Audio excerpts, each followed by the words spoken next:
Welcome back to Blue Zone Brief, where health, wellness, and real business experience come together. Today's guest has one of the most interesting paths in the industry, from YMCA executive to CEO to entrepreneur to mentoring fitness professionals on how to build six-figure business without burning out. That's very interesting. He's also an Ironman athlete and heart attack survivor, which brings a very real perspective to what sustainable success actually looks like. Ron Gordon, welcome to the show. Thank you. It's great to be here. Ron, your career path is anything but linear, I would say. Yeah, YMCA, CEO, and now mentoring fitness professionals. How does it all connect? That's a really good question and a great observation. Sometimes I ask myself that same question.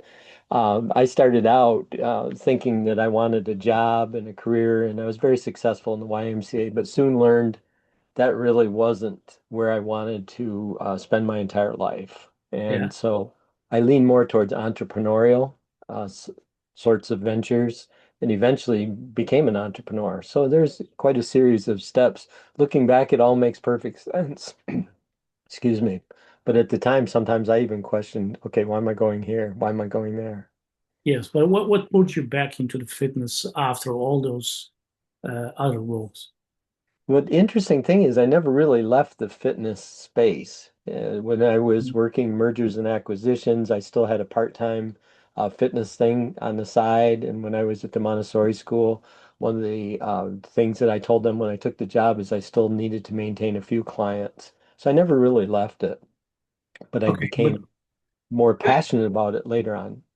you work across very different industries. What did you learn, let's say, there that most fitness professionals simply don't see? I learned the value of having a business and I learned the value of time-tested principles working. Hmm. We can have new technologies and new things come and go. When it comes right down to it, owning a business, operating a business comes down to some very basic principles, and they don't change. We Hmm. have AI now, for instance, on the horizon, all kinds of changes there.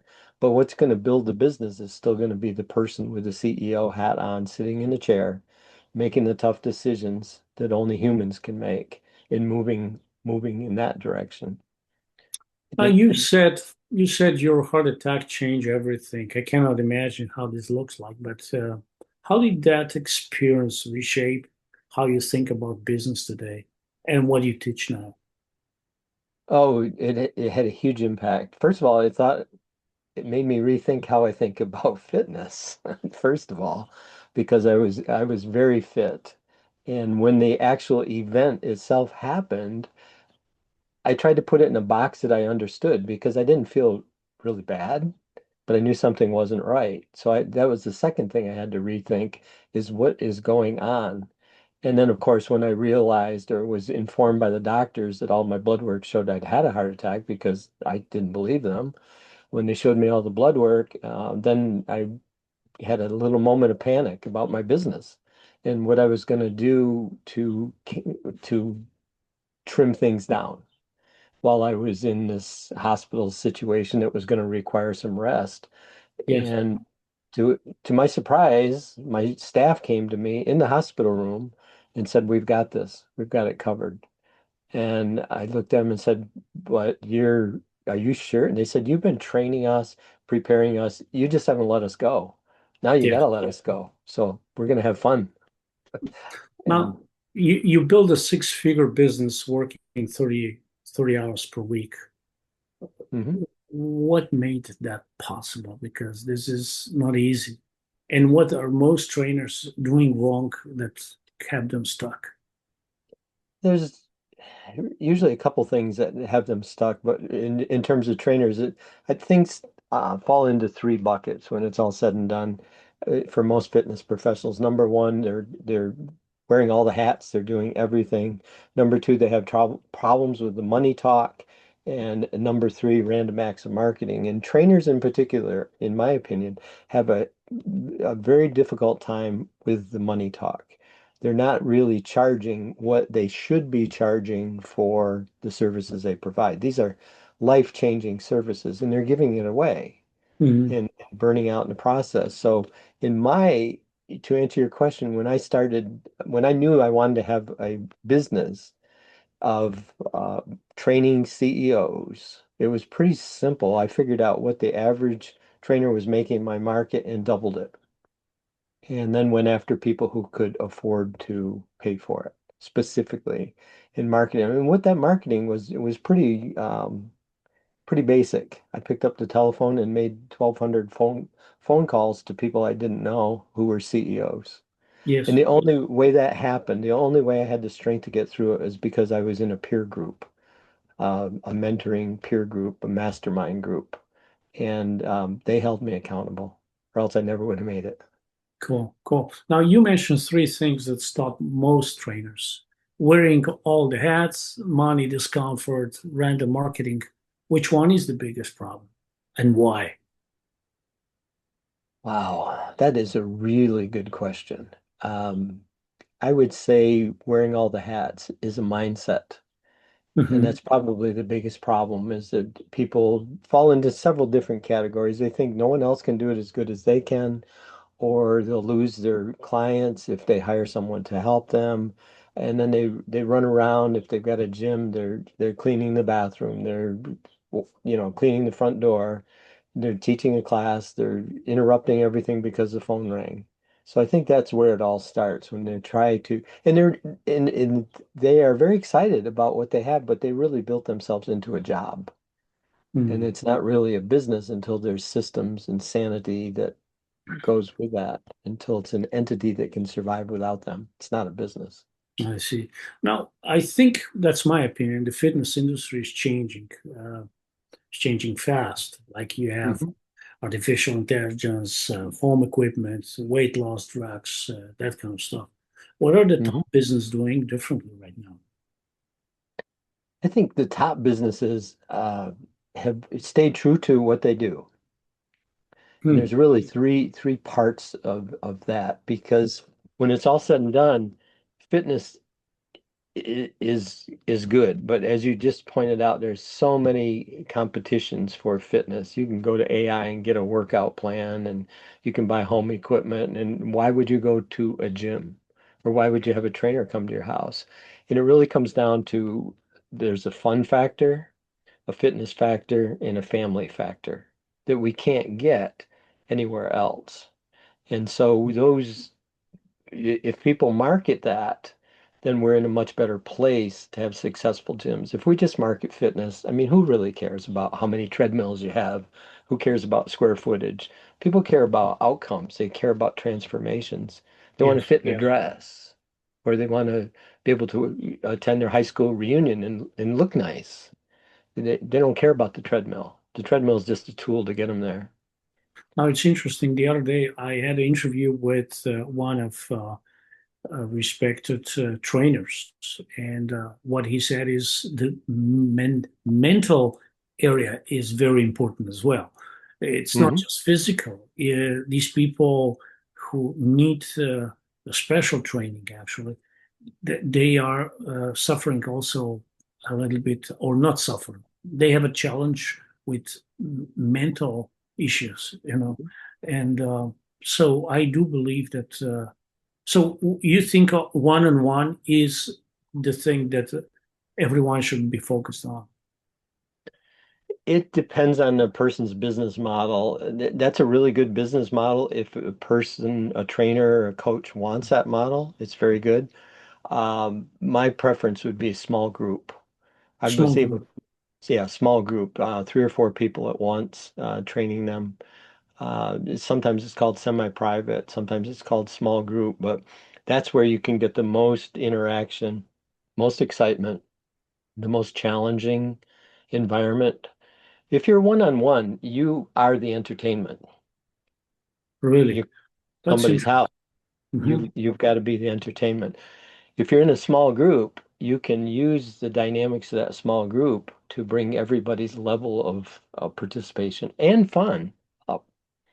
Now, but are you talking group online or must be in a real, I'd say that you participate in the same room, not online, but in a. No, I'm referring to the bricks and sticks, where somebody is actually in a physical building.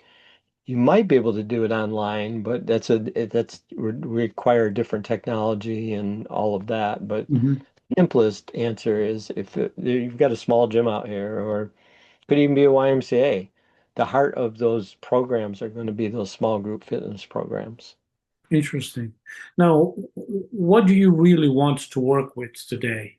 Uh, who is that? Would you be People, interested to work more with young children, or I mean, children, or adults, or some executives? Who do you really yeah, want to work with? my personal choice in terms of who I resonate with the most, and I've taught all ages. I enjoy the children a lot, but the sweet spot for me is going to be somebody over 40 years old who is at that point in their life. Most of them are going to be topping out in their career for the next 10 years. They've Mhm. got enough experience behind them so that they're not fresh out of college. I can work with fresh out of college, but a lot of times they need to get a lot of experience before they realize where they need to improve. But the sweet spot for me is working with the CEOs, people over 40. They're Can I looking at, say someone stuck at the ceiling? Yeah, yeah. So I'm sorry, say that again. I'm not sure I yeah. under, Someone who is stuck in career and needs more needs help from professionals. right. Oh yeah. Yeah, those. And they generally have the financial resources and the Yes, space. yes, People younger than that, they're so consumed with young families and careers. They haven't settled down yet. I work best with people who have settled more. perfect. Now, what is the next chapter for you? Is more mentoring, more systems, more scale, or more selectivity? Well, in my particular case, for my business, the next step for me is really developing a mastermind group. We ran a mastermind group during the pandemic. It was very, very successful. Yes, Then after the pandemic, kind of got away from that. But now that's where I see I can get the biggest benefit. Just like the mastermind got me through my 1,200 phone calls, the mastermind can get my future people through whatever obstacles they have in front of them. There's something to be said when you're in a room of people and everybody has scars from experience, and we can all learn from those scars and help each other. So that's the most exciting thing on the horizon for me. so if someone listening wants to work with you, how do they do that? They just get a hold of me, RG at sixfiguretrainers.com. I'm out there, got a website, I'm out on LinkedIn, but you can find me. And the first step always with me is to reach out, send me text, call me. I don't mind being called. Um, and we sit down and have a conversation, see if it's a fit. If Cool. it's a fit, Now, for someone building a business in fitness or wellness right now, what's the one thing they need to understand to avoid burnout?